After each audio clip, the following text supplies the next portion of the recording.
Real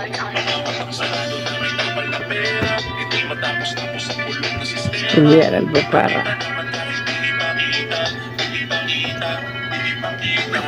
Parang kahirap ng habulin, ekonomiya natin kahit anong gawin bagsak pa rin. Paano ba naman kasi mga sumunod na umupo, mga sakim.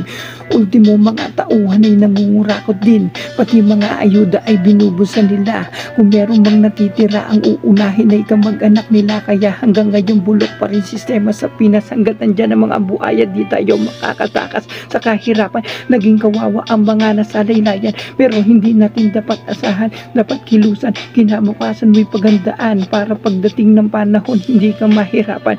Pag nagkabibitan, sarili lang iyong maaasahan, walang ibang tatakbuhan. Dapat alam mo yan ngayong maghahalalan, kilalanin mo ang ibuboto mo.